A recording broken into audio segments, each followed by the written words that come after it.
शांति। आज 6 फरवरी 2026। बाबा के महावाक्य। मीठे बच्चे, अभी ये चढ़ती कला का समय है। भारत गरीब से साहूकार बनता है। तुम बाप से सतयुगी बादशाही का वर्षा ले लो। मीठे बच्चे, अभी ये चढ़ती कला का समय है। भारत गरीब से साहूकार बनता है। तुम बाप से सतयुगी बादशाही का वर्षा ले लो। प्रश्न, बाप का कौन सा टाइटल श्री कृष्ण को नहीं दे सकते हैं? उत्तर, बाप है गरीब निवाज। श्री कृष्ण को ऐसे नहीं कहेंगे। वो तो बहुत धनवान है। उनके राज में सब साहूकार हैं। बाप जब आते हैं तो सबसे गरीब भारत है। भारत को ही साहूकार बनाते हैं। तुम कहते हो हमारा भारत स्वर्ग था, अभी नहीं है, फिर से बनने वाला है। गरीब निवाज बाबा ही भारत को स्वर्ग बनाते हैं। गीत। आखिर वह दिन आया आज। ओम शांति। मीठे मीठे रूहानी बच्चों ने ये गीत सुना। जैसे आत्मा गुप्त है और शरीर प्रत्यक्ष है। आत्मा इन आँखों से देखने में नहीं आती है, इनकॉग्निटो है जरूर, परंतु इस शरीर से ढकी हुई है। इसलिए कहा जाता है आत्मा गुप्त है। आत्मा खुद कहती है मैं निराकार हूँ, यहाँ साकार में आकर गुप्त बनी हूँ। आत्माओं की निराकारी दुनिया है, उसमें तो गुप्त की बात नहीं। परमपिता परमात्मा भी वहाँ रहते हैं। उनको कहा जाता है सुप्रीम, ऊंच ते ऊंच आत्मा, परे ते परे रहने वाला परमात्मा। बाप कहते हैं जैसे तुम गुप्त हो, मुझे भी गुप्त आना पड़े। मैं गर्भ जेल में आता नहीं हूँ। मेरा नाम एक ही शिव चला आता है। मैं इस तन में आता हूँ तो भी मेरा नाम नहीं बदलता। इनकी आत्मा का जो शरीर है, इनका नाम बदलता है। मुझे तो शिव ही कहते हैं। सब आत्माओं का बाप। तो तुम आत्माएं इस शरीर में गुप्त हो, इस शरीर द्वारा कर्म करती हो। मैं भी गुप्त हूँ। तो बच्चों को ये ज्ञान अभी मिल रहा है कि आत्मा इस शरीर से ढकी हुई है। आत्मा है इनकॉग्निटो, शरीर है कॉग्निटो। मैं भी हूँ अशरीरी। बाप इनकॉग्निटो इस शरीर द्वारा सुनाते हैं। तुम भी इनकॉग्निटो हो, शरीर द्वारा सुनते हो। तुम जानते हो बाबा आया हुआ है भारत को फिर से गरीब से साहूकार बनाने। तुम कहेंगे हमारा भारत, हर एक अपने स्टेट के लिए कहेंगे हमारा गुजरात, हमारा राजस्थान। हमारा हमारा कहने से उसमें मोह रहता है। हमारा भारत गरीब है, ये सभी मानते हैं, परंतु उन्हें ये पता नहीं कि हमारा भारत साहूकार कब था, कैसे था। तुम बच्चों को बहुत नशा है। हमारा भारत तो बहुत साहूकार था, दुख की बात नहीं थी। सतयुग में दूसरा कोई धर्म नहीं था, एक ही देवी देवता धर्म था। यह किसको पता नहीं है। ये जो वर्ल्ड की हिस्ट्री ज्योग्राफी है, ये कोई नहीं जानते। अभी तुम अच्छी रीति समझते हो। हमारा भारत बहुत साहूकार था, अभी बहुत गरीब है। अब फिर बाप आए हैं साहूकार बनाने। भारत सतयुग में बहुत साहूकार था, जबकि देवी देवताओं का राज था। फिर वह राज कहाँ चला गया, ये कोई नहीं जानते। ऋषि मुनि आदि भी कहते थे हम रचता और रचना को नहीं जानते। बाप कहते हैं सतयुग में भी देवी देवताओं को रचता और रचना के आदि मध्य अंत का ज्ञान नहीं था। अगर उन्हों को भी ज्ञान हो कि हम सीढ़ी उतरते कलयुग में चले जाएंगे, तो बादशाही का सुख भी न रहे, चिंता लग जाए। अभी तुमको चिंता लगी हुई है, हम सतो प्रधान थे, फिर हम सतो प्रधान कैसे बने? हम आत्माएं जो निराकारी दुनिया में रहती थीं, वहां से फिर कैसे सुखधाम में आए? ये भी ज्ञान है। हम अभी चढ़ती कला में हैं। ये 84 जन्मों की सीढ़ी है। ड्रामा अनुसार हर एक एक्टर नंबरवार अपने अपने समय पर आकर पाठ बजाएंगे। अब तुम बच्चे जानते हो गरीब निवाज किसको कहा जाता है। ये दुनिया नहीं जानती। गीता में भी सुना, आखिर वह दिन आया आज जिस दिन का रास्ता तकते थे सब भक्त। भगवान कब आकर हम भक्तों को इस भक्ति मार्ग से छुड़ाए सदगति में ले जाएंगे। यह भी समझा है बाबा फिर से आ गया है इस शरीर में। शिव जयंती भी मनाते हैं तो जरूर आते हैं। ऐसे भी नहीं कहेंगे मैं श्री कृष्ण के तन में आता हूँ। नहीं, बाप कहते हैं श्री कृष्ण की आत्मा ने 84 जन्म लिए हैं। उनके बहुत जन्मों के अंत का ये अंतिम जन्म है। जो पहले नंबर में था वह अब अंत में है। तत्वम। मैं तो आता हूँ साधारण तन में, तुमको आकर बतलाता हूँ तुमने कैसे 84 जन्म भोगे हैं। सरदार लोग भी समझते हैं एक ओमकार परमपिता परमात्मा बाप है। वह बरोबर मनुष्य से देवता बनाने वाला है। तो क्यों नहीं हम भी देवता बने। जो देवता बने होंगे वह एकदम चटक पड़ेंगे। देवी देवता धर्म का तो एक भी अपने को समझते नहीं। और धर्मों की हिस्ट्री बहुत छोटी है। कोई की 500 वर्ष की, कोई की 1250 वर्ष की। तुम्हारी हिस्ट्री है 5000 वर्ष की। देवता धर्म वाले ही स्वर्ग में आएंगे और धर्म तो आते ही बाद में है। देवता धर्म वाले भी अब और धर्मों में कन्वर्ट हो गए हैं ड्रामा अनुसार। फिर भी ऐसे कन्वर्ट हो जाएंगे, फिर अपने अपने धर्म में लौट कर आएंगे। बाप समझाते हैं बच्चे तुम तो विश्व के मालिक थे। तुम भी समझते हो बाबा स्वर्ग की स्थापना करने वाला है, तो हम क्यों नहीं स्वर्ग में होंगे। बाप से हम वर्षा जरूर लेंगे। तो इससे सिद्ध होता है ये हमारे धर्म का है। जो नहीं होगा वह आएगा ही नहीं। कहेंगे पराये धर्म में क्यों जाएं। तुम बच्चे जानते हो सतयुग नई दुनिया में देवताओं को बहुत सुख थे। सोने के महल थे। सोमनाथ के मंदिर में कितना सोना था। ऐसा कोई दूसरा धर्म होता ही नहीं। सोमनाथ मंदिर जैसा इतना भारी मंदिर कोई होगा नहीं। बहुत हीरे जवाहरात थे। बुद्ध आदि के कोई हीरे जवाहरातों के महल थोड़े होंगे। तुम बच्चों को जिस बाप ने इतना ऊंच बनाया है उनकी तुमने कितनी इज्जत रखी है। इज्जत रखी जाती है ना। समझते हैं अच्छा कर्म करके गए हैं। अभी तुम जानते हो सबसे अच्छे कर्म पतित पावन बाप ही करके जाते हैं। तुम्हारी आत्मा कहती है सबसे उत्तम से उत्तम सेवा बेहद का बाप आकर करते हैं। हमको रंग से राव, बेगर से प्रिंस बना देते हैं। जो भारत को स्वर्ग बनाते हैं उनको अभी इज्जत कोई नहीं रखते। तुम जानते हो ऊंचते ऊंच मंदिर गाया हुआ है जिसको लूट गए। लक्ष्मी नारायण के मंदिर को कभी कोई ने लूटा नहीं है। सोमनाथ के मंदिर को लूटा है।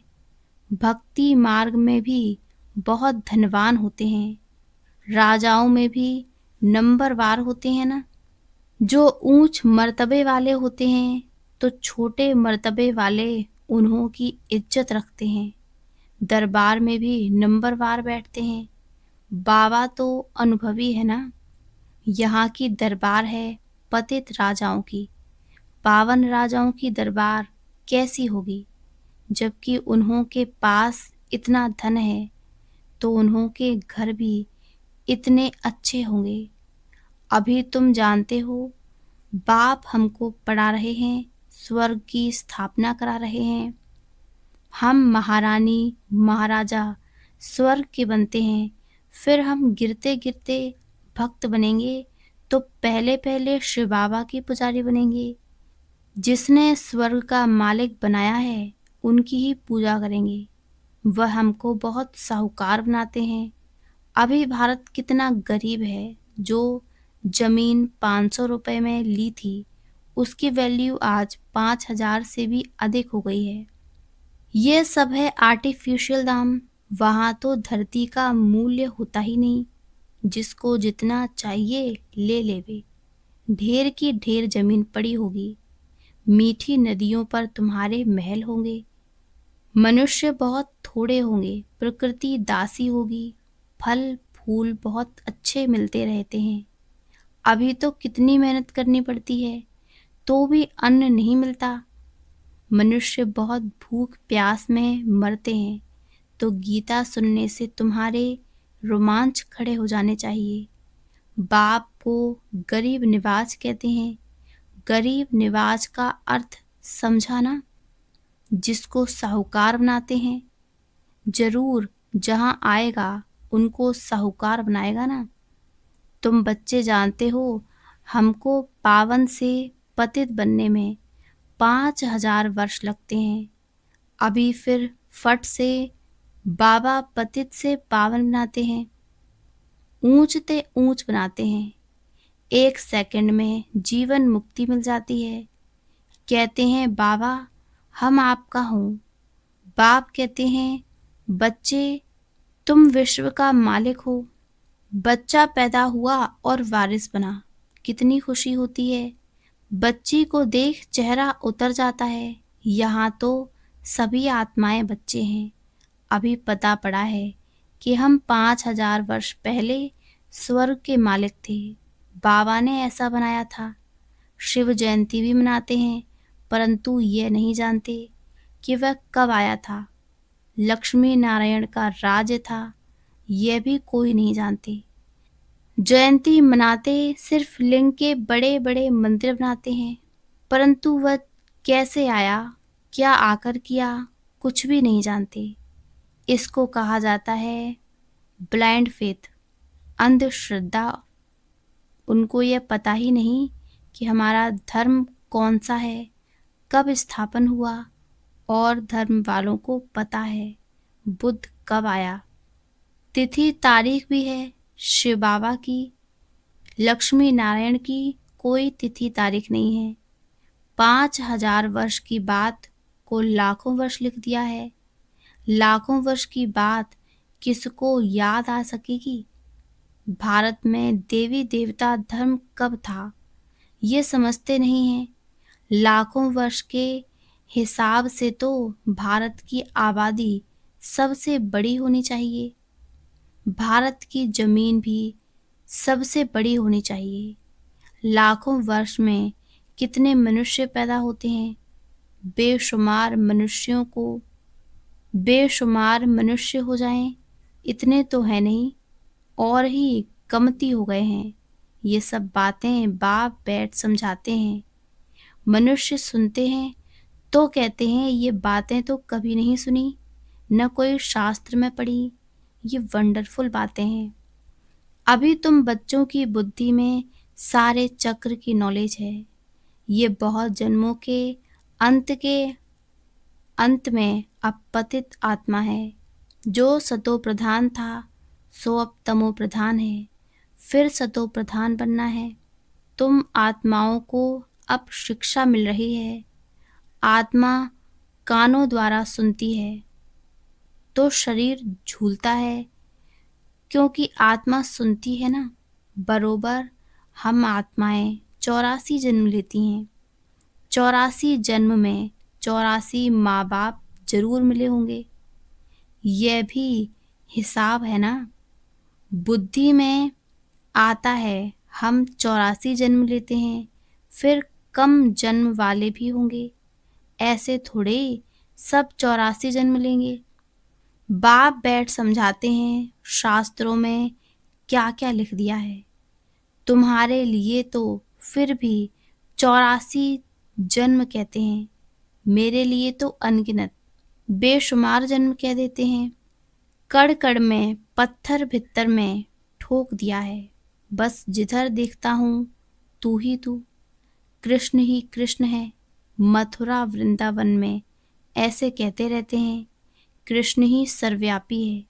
राधे पंथी वाले फिर कहेंगे राधे ही राधे। तुम भी राधे, हम भी राधे, तो एक बाप ही बरोबर गरीब निवाज है।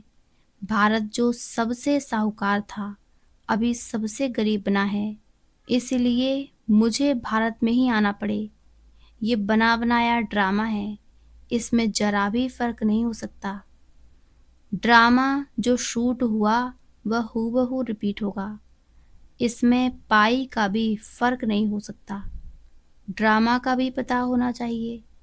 ड्रामा माना ड्रामा, वह होते हैं हद के ड्रामा, यह है बेहद का ड्रामा।